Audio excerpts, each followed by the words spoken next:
under capitalism, the problem is not there are evil people here and there. The problem is the basic logic of the system as it was developed by Zygmunt Bauman and many others. Some people even claim that if you look in a non-humanitarian way, just as at the pure logic of today's global capitalism, you arrive at a ratio, even some people claim, of 20 to 80%. That is to say, again, if you disregard all humanitarian problems and just look at what would have been ideal for the functioning of the system, basically the idea is that sooner or later 80% of the people are disposable, of no use.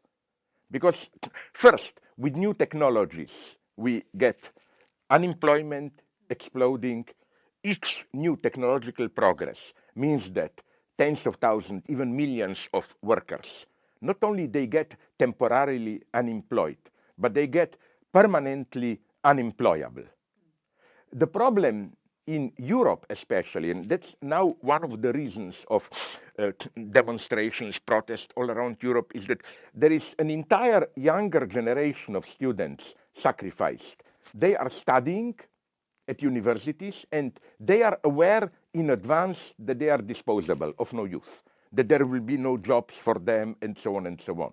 So, you are already, how to put it, in advance unemployed. There will not be, there will not be a place for you. Then, an even more tragic phenomenon, you get what is called so-called failed countries. You get whole countries which are basically disposable, or at least parts of the countries. Recently, I read a terrifying report on Congo, not Kinshasa, the other to the west, Congo Brazzaville, the French Congo. And it's horrible. It's a country in which international capital is only interested about with regard to its oil reserves, which are all close to the Atlantic Ocean, the southern part. So we get there a tiny tract, band of land, which is developed but also extremely polluted, all the oil spilled, fish is dead, and so on, but relatively rich. Things function, and so on.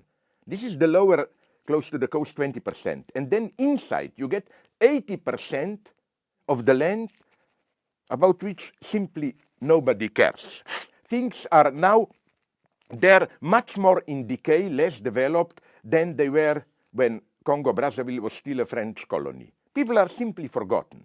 In the second biggest city inside, electricity doesn't work more of the time, hospitals disappear, etc. They are simply outside. And this is maybe the concept that we should elaborate with regard to disposable life. This new form of apartheid, isn't it namely, it's no longer this clear racial distinction, but it's an invisible distinction between inside and outside. Peter Sloterdijk, who is considered a right-winger, but he's intelligent, one should read him.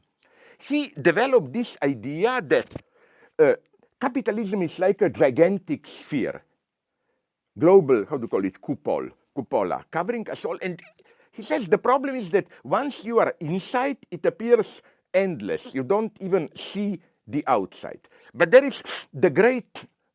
So what I like about this idea is that usually we emphasize with global capitalism, oh, it's global, everything is thought about it.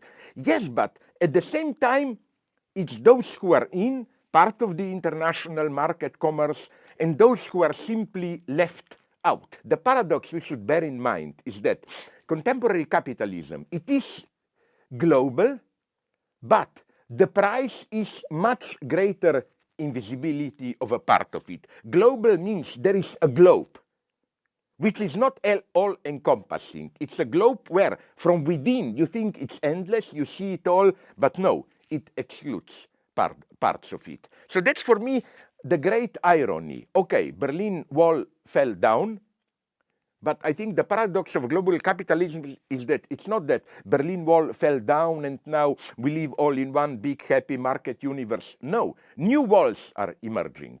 In a way, they are much more strict because you are simply not aware of the outside. If you are aware in the most disgusting humanitarian way. To return to your big first question, disposable life. The problem is not just how to make everything useful. I think we should change the entire utilitarian perspective. So I think, here is a point I want to make, my favorite one almost.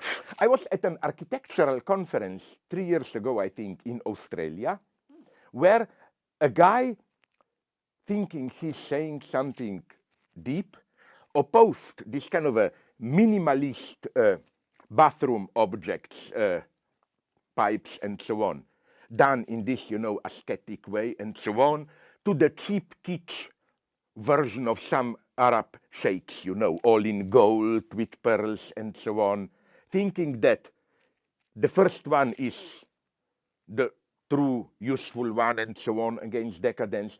And then I exploded, and I was so glad that the majority of the people there supported me. I told the guy, but did you really visit slums? There, whenever they can, they have precisely this cheap imitation of wealth, kitsch, and so on. To have this minimalist, beautiful, apparently utilitarian version of plumbing and so on. Only the very rich can afford it. And I claim this is not something to be mocked at. Poor people like kitsch with all plastic colors and so on and so on. And they are right. At a certain point, I think the market system will break down. Look, already today, I read somewhere that of a big Hollywood blockbuster, even if it earns $500 million around the world, much more people see it by downloading and so on, not to mention music and so on. You see, communism is arriving here. Objects of art are already begun. So the only way I see it is, okay, the problem is then how to pay the artists, who will decide how, but it will have to be collectivized. Market will not work here. And again, the crucial thing is that this modern capitalist or communist regime all the time wanted somehow to evaluate what art is useful and so on. But I don't think you can break this circle, because what is useful? For example, in communist regimes, they were usually trying to control political jokes. But the more we know about communist regime, the more it becomes clear that they were not so stupid. They knew very well that political jokes, making fun of their leaders, play a crucial role in keeping people satisfied. You can ventilate your anger, blah, blah. So there are even crazy rumors, which are probably not true, but I love them, that in communist countries there was always a secret department of the secret police whose function was to produce good political jokes, to keep people satisfied. So you see, something may appear just a pure distraction. No, it played a crucial role in stabilization. And it's the same in science. If you look at all great scientific inventions, they didn't emerge in a planned way. It was something totally useless and so on, and all of a sudden it becomes useful. What's my conclusion from this? We should abandon this old pseudo-leftist attitude, which is today adopted by all, like children are starving in Africa or whatever, who has time for art and so on, or whatever, non-productive expenditure. No, it's global capitalism which is talking like this today. It is Bill Gates who said once we shouldn't live in our ivory tower where people are starving. No, I think the only thing that can save us is more things like Shindogu, more universities where you do things which may appear useless and so on and so on. Without this, we are caught in this logic of disposable life. We have to break out. We have to